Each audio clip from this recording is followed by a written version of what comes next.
everyone, so today we are going to start our next lecture on solvency ratio, and we will discuss the third part of the solvency ratio, that is proprietary ratio, and we'll discuss about the objective and significance of proprietary ratio, and we'll solve the practical questions related to this ratio. So let's just start with the meaning and the objective and significance of proprietary ratio. So what is proprietary ratio? This ratio indicates the proportion of the total assets funded by the owner and the shareholder. जो हमारी total assets होती हैं firm की, उस total assets के अंदर owners और share holders का कितना पैसा लगा है, ये जानने के लिए हम क्या करते हैं, प्रोप्राइटरी रेशियो को कैलकुलेट करते हैं. सो प्रोप्राइटरी रेशियो को कैलकुलेट करने का जो फॉर्मूला है वो क्या है, equity divided by total assets. हमारी जितनी इक्विटी है डिवाइडेड बाय टोटल एसेट्स, जितनी हमारे पास टोटल एसेट्स हैं वो हम क्या करते हैं, ये फॉर्मूला हम यूज़ करते हैं प्रोप्राइटरी रेशियो को कैलकुलेट करने का. और सेकंड फॉर्मूला हमारा क्या है, प्रोप्राइटर्स फंड्स, जिसको हम शेयर होल्डर फंड भी बोलते हैं. अब शेयर होल्डर फंड हम किस तरह से कैलकुलेट करते हैं, हमारी जो शेयर कैपिटल है प्लस रिजर्व एंड सरप्लस, इन दोनों को हम जब ऐड करेंगे तो हमें क्या मिलेगा, शेयर होल्डर्स फंड. उसके बाद हमने क्या निकालनी है, हमारी नॉन करंट एसेट्स और करंट एसेट्स. जब हम इन दोनों को ऐड कर देते हैं तब हमारी टोटल एसेट्स निकल कर आती हैं. तो हम डिवाइडेड बाय क्या करेंगे, non current assets plus current assets, मतलब कि share holders fund divided by total assets. So ये था हमारा प्रोप्राइटरी रेशियो को कैलकुलेट करने का formula. Now the objectives and significance, इसके ऑब्जेक्टिव्स और सिग्निफिकेंस क्या है. Higher proprietary ratio is treated as an indicator of the sound financial position for the long term point of view. मतलब कि अगर प्रोप्राइटरी रेशियो ज़्यादा हाई है, ज़्यादा है, तो ये हमें ये बताता है कि हमारी जो फर्म की फाइनेंशियल पोजीशन है वो long term point of view से क्या है, बहुत अच्छी है. अगर ये क्या है, लो हो जाएगी, अगर ये लो प्रोप्राइटर रेशियो होगा तो ये एक डेंजर सिग्नल माना जाएगा for the long term lenders, as it indicates the lower margin of safety. ये बताएगा कि हमारी कंपनी के पास इतना पैसा ही नहीं है कि वो क्या कर सके, डिबेंचर होल्डर्स को पैसा पे कर सके. तो इसलिए क्या है, अगर हायर प्रोप्राइटरी रेशियो है वो तो क्या ट्रीट किया जाएगा कि वो हमारे लिए एक सेफ्टी का मेजर है, वो हमारे लिए एक साउंड फाइनेंशियल पोजीशन बताता है हमारी फर्म की. It means the large proportion of the total assets is provided by the equity and hence the firm is less dependent on the external sources. मतलब यहाँ पर ये बताया जाता है कि हमारे जो टोटल एसेट्स का प्रोपोर्शन है वो लार्ज प्रोपोर्शन कौन हैंडल ओवर कर रहा है, हमारे ओनर्स हैंडल ओवर कर रहे हैं, हमारी इक्विटी जो है वो हैंडल ओवर कर रही है. मतलब बाहर से जो सोर्सेज, एक्सटर्नल सोर्सेज से जो पैसा आ रहा है वो हमारी टोटल एसेट्स के अंदर ज़्यादा फंड नहीं किया जाता, हम खुद से अपना पैसा लगाकर क्या कर रहे हैं, टोटल एसेट्स को खरीद रहे हैं. और लो प्रोप्राइटरी रेशियो क्या है, एक डेंजर सिग्नल माना जाता है, किसके लिए, लॉन्ग टर्म लैंडर्स के लिए, क्योंकि उनको एक सेफ्टी का मार्जिन नहीं दिखता. क्योंकि जितना भी आपका टोटल एसेट्स होता है वो सारा क्या होता है, एक्सटर्नल सोर्सेज, एक्सटर्नल फंड के द्वारा ही लिया जाता है. तो एक्सटर्नल जो लैंडर्स होते हैं उनके लिए एक सिग्नल, डेंजर सिग्नल दिखाता है कि that company is not liable to pay the money to the debenture holders if it have the proprietary ratio, low proprietary ratio. Clear? The lower the ratio is, the less secured are the long term loans and they face the risk of losing their money. मतलब कि ये क्या होता है, ये हमारे जो long term landers होते हैं उनके लिए क्या होता है, एक सेफ्टी नहीं दिखाता, वो ये दिखाता है कि वो अपनी मनी को लूज़ कर सकते हैं in the future if they will invest in the company, because हमारा प्रोप्राइटरी रेशियो क्या होगा, कम होगा. अगर प्रोप्राइटरी रेशियो कम होगा तो ये लैंडर्स को एक सेफ्टी नहीं देता है. Now we have to solve the questions related to the proprietary ratio. Proprietary ratio को कैलकुलेट करने के लिए हमें क्या करना है, हमें सबसे पहले हमारी क्या फाइंड आउट करना है, हमने हमारे टोटल एसेट्स, कि हमारे टोटल एसेट्स कितने हैं,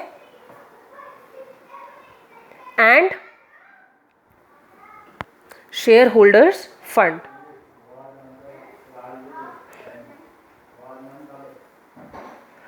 अब टोटल एसेट्स को कैलकुलेट करने के लिए हम क्या करेंगे, अगर हमारा total of the equity and liability side को हम सारे को टोटल कर देंगे तो वो हमारा क्या निकल के आएगा, टोटल एसेट्स निकल के आएगा. तो हमने जितनी भी अमाउंट हमें दे रखी है, whether it is of the equity share capital, preference share capital, journal reserve, profit and loss balance, debenture, trade payables and the outstanding expenses, हम इन सबको प्लस कर देंगे तो हमारी किसकी वैल्यू आएगी, टोटल एसेट्स की वैल्यू आएगी. तो 3 lakh plus 1 lakh of the preference share capital and 1,80,000 for the journal reserve profit and loss balance जो हमारा है वो कितना है, 1,20,000 plus 3 lakh of the debentures plus trade payables का 1,60,000 एंड 40,000 ऑफ आउटस्टैंडिंग एक्सपेंसेस। अगर हम इन सबको ऐड कर देंगे तो हमारा क्या निकल के आएगा, टोटल एसेट्स निकल के आएगा। अब इनकी वैल्यू कितनी है, 3 lakh plus 1 lakh 4 lakh 180 120 and 3 lakh and 2 lakh, मतलब कि 12 लाख। तो हमारी टोटल एसेट्स की जो वैल्यू है वो कितनी है, 12 लाख की है। Now we have to calculate the share holders fund.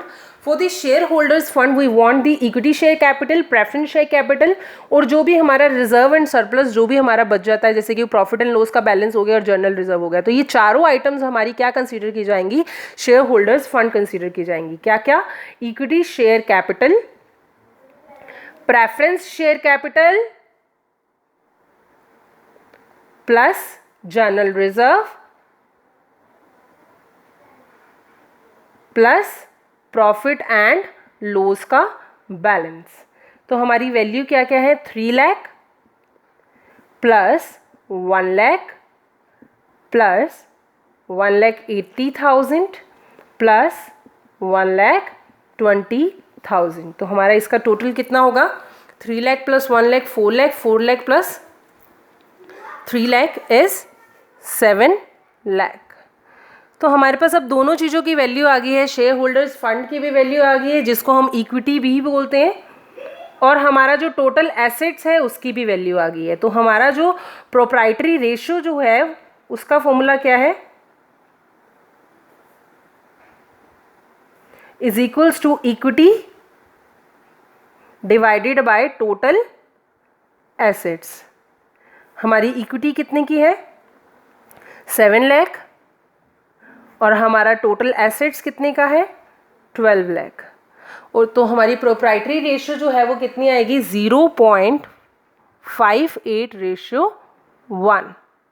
फिर दोबारा से बोल रही हूँ, it's 0.58:1, which in other terms means that 58.33%, जो कि 50% से क्या है, ज़्यादा है।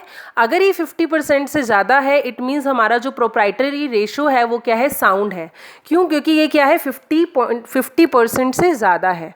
अगर ये 50% से ज़्यादा है इट मीन्स जो हमारे ओनर हैं और जो हमारे शेयर होल्डर्स हैं वो हमारी टोटल एसेट्स के अंदर ज़्यादा पैसा इन्वेस्ट कर रहे हैं as compare to the external sources. तो हमारा जो कंपनी का प्रोप्राइटरी रेशो है वो क्या है, साउंड है। So here we will solve one more question related to the proprietary ratio, and for calculating the proprietary ratio we want total assets and equity। अब हमारी टोटल एसेट्स की value हमारी किससे निकलेगी, हमारी इंटेंजिबल एसेट्स से, हमारे अदर नॉन करंट एसेट्स और करंट एसेट्स से। तो इनकी वैल्यू क्या है, 5 लाख 22 लाख 5 लाख प्लस 22 लाख प्लस 18 लाख। तो हमारे जो टोटल एसेट्स हैं उनकी वैल्यू कितनी आ जाएगी, 45 lakh. Now we have to calculate the value of equity. For calculating the value of equity we want the equity share capital, general reserve and profit and loss का balance. अब ये negative में है, इट मीन्स हमें loss हो गया है तो हम इसे माइनस ही करेंगे टर्म में से। तो 15 lakh plus 10 lakh minus 1 lakh of the profit and loss. Loss जो बैलेंस, लॉस का जो बैलेंस है वो हमने क्या करना है, माइनस करना है। तो 15 lakh plus 10 lakh is 25 lakh, 25 lakh minus 1 lakh is 24 lakh. Now the proprietary ratio is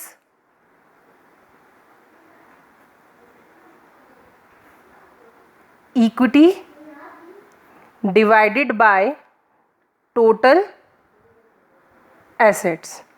equity हमारे यहाँ कितना है, 24 लाख डिवाइडेड बाय 45 लाख।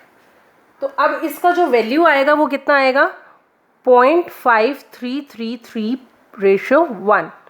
अब अगर हम इसका परसेंटेज के अंदर कैलकुलेशन करें तो वो आएगा 53.33%, जो कि 50% से अभी भी ज़्यादा है। तो हम ये क्या बोलेंगे कि हमारा जो प्रोप्राइटरी रेशियो है वो क्या है, अच्छा है और हमारी जो फाइनेंशियल पोजीशन है फर्म की वो भी साउंड है, क्योंकि यहाँ पर जो हमारे ओनर्स हैं और जो हमारे इक्विटी जो है वो क्या कर रही है, ज़्यादा फंडिंग कर रही है as compare to external sources.